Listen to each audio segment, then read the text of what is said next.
Ma'asyiral muslimin yang dimuliakan Allah Subhanahu wa taala. Allah Subhanahu wa taala berfirman di dalam Al-Qur'anul Karim, "Innallaha la yaghfiru an yushraka bihi wa yaghfiru ma duna dzalika liman yasha." Sesungguhnya Allah Subhanahu wa taala tidak akan mengampuni dosa siapapun yang menyekutukannya. Dan Allah Subhanahu wa taala hanya mengampuni dosa selain itu. Dari ayat ini menunjukkan bahwa tidak ada dosa yang paling besar di kolong langit melebihi kesyirikan kepada Allah Subhanahu wa taala. Sebagaimana hadis Nabi sallallahu alaihi wasallam, ketika Nabi sallallahu alaihi wasallam bertanya kepada para sahabatnya, "Tahukah kalian apa dosa yang paling besar?" Maka sahabat mengatakan, "Allah wa rasuluhu a'lam." Allah dan Rasulnya yang tahu.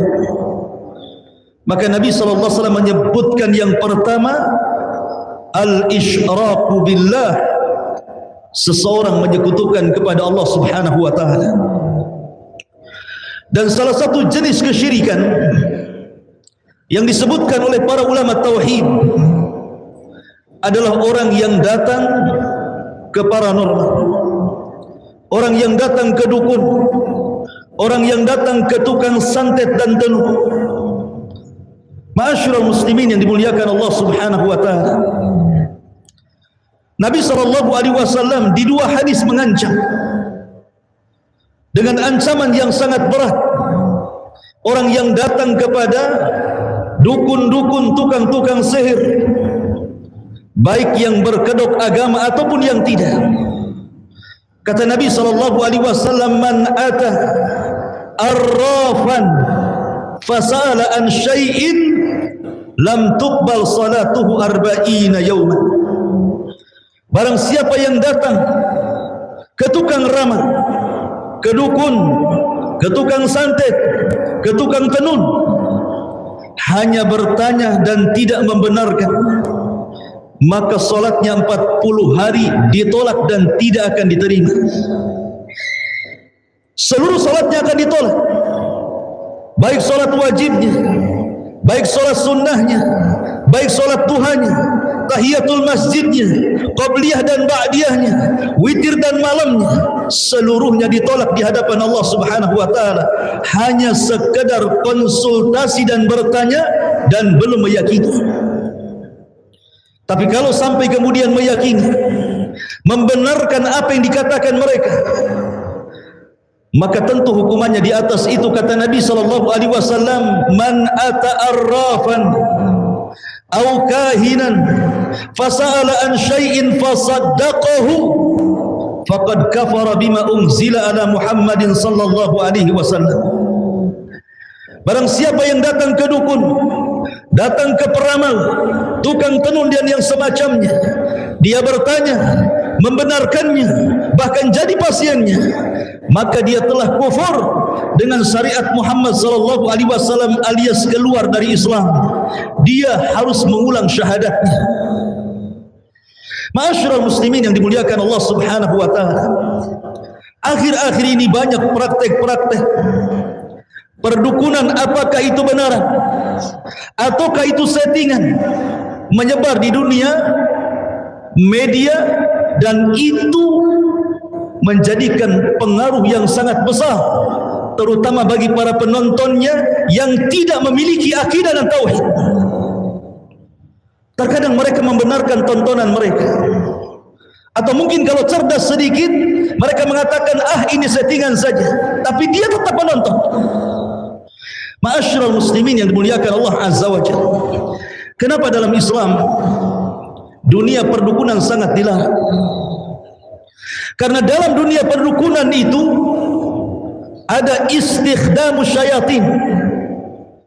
Mereka menggunakan pertolongan-pertolongan dan bantuan-bantuan jin dari kalangan syaitan. Ma'asyiral muslimin yang dimuliakan Allah Subhanahu wa taala. Dan kita tahu bahwa hukum seseorang bekerja sama dengan jin sudah jelas dibahas oleh para ulama, karena tidak ada ceritanya jin mau membantu seorang manusia kecuali dengan jual beli, dan jual belinya bukan dengan materi tetapi dengan iman dan akidah. Makanya kenapa Allah Subhanahu wa taala mengancam mereka dan mengatakan walaqad alimu laman ishtarahu ma lahu fil akhirati min khalaq. Dan sungguh mereka sudah mengetahui keburukan jual beli mereka, di mana mereka tidak akan dapat bagian sedikit pun di akhirat, karena kesyirikan itu bukan hanya membatalkan semua amalannya, tetapi juga menjadikan orang dikekalkan di neraka Allah Subhanahu wa taala. Na'udzubillah. Ma'asyiral muslimin yang dimuliakan Allah Subhanahu wa taala. Ada sebagian paranormal, sebagian perdukunan menggunakan sistem pengobatan yang tidak diajarkan Nabi sallallahu alaihi wasallam. Kita tahu bahwa kalau kita cerita tentang perobatan dalam Islam, maka Islam membagi 3 perobatan. Yang pertama, sesuatu yang sudah dijelaskan di dalam Al-Quran dan Sunnah Rasul, bahwa perkara itu bisa untuk obat dan bisa digunakan untuk pengobatan. Seperti habbatus sauda, disabdakan Nabi sallallahu alaihi wasallam, habbatus sauda dawaun likulli da'in, bahwa habbatus sauda, jintan hitam itu mampu mengobati semua jenis penyakit kecuali kematian. Atau Nabi sallallahu alaihi wasallam mengatakan, khairu ma'in ala wajhil ardi ma'u zamzam, sebaik-baik air di permukaan bumi adalah air Zamzam. Karena air Zamzam itu salah satunya adalah dawaun likulli suqmin, bisa mengobati berbagai macam penyakit.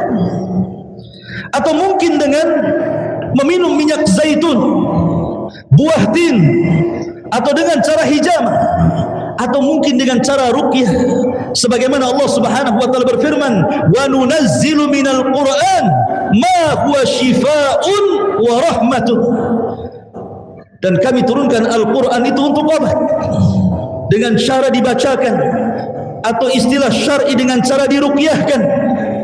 Maka ini pengobatan-pengobatan yang mubah, terkadang dianjurkan. Kemudian yang kedua, ada pengobatan itu memang obat ini tidak terdapat dalam Al-Quran dan Sunnah.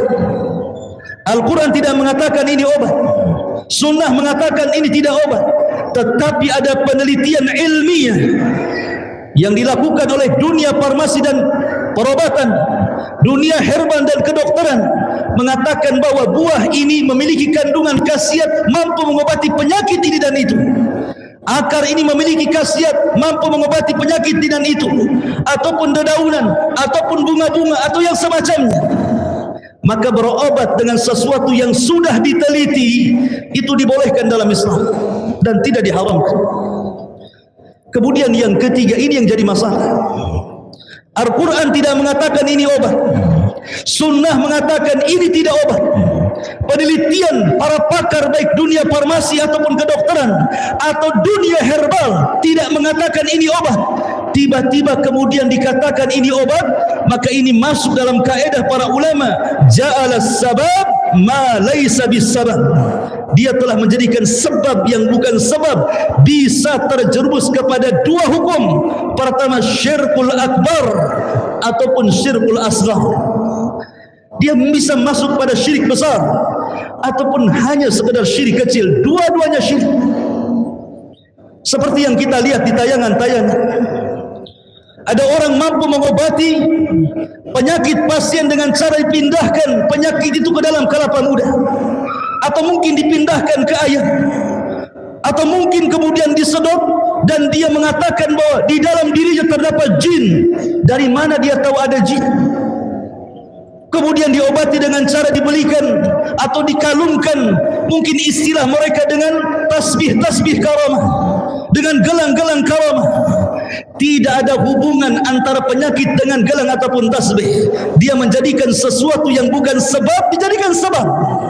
Kalau dia meyakini sembuh penyakitnya dengan tasbih itu semata-mata hanya tasbih yang menyembuhkan penyakitnya, dan dia tidak yakin dengan Allah, maka terjerumus kepada syirkul akbar, syirik besar. Tapi kalau hanya meyakini yang menyembuhkan Allah, tapi perantara tasbih ini dia sembuh, tetap masuk pada syirkul asghar, syirik kecil.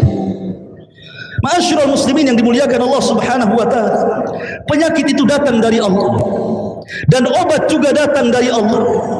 Hendaklah kalau seseorang itu terkena penyakit, maka yang pertama kali menambatkan hati itu, tambatkan kepada zat yang menurunkan penyakit dan menurunkan obatnya. Tawakal kepada Allah Subhanahu wa taala, minta kesembuhan kepada Allah Subhanahu wa taala, sebagaimana perkataan Nabiullah Ibrahim alaihi salatu wassalam, fa idza maridtu wa huwa yashfin, kata Ibrahim, apabila aku sakit maka aku yakin Allah yang akan menyembuhkanku. Minta kesembuhan kepada Allah Azza wa Jalla. Kalaupun harus mencari sebab kesembuhan, carilah sebab yang sudah dijelaskan bahwa Al-Quran mengatakan ini obat, makan. Sunnah mengatakan ini obat, ambil, makan.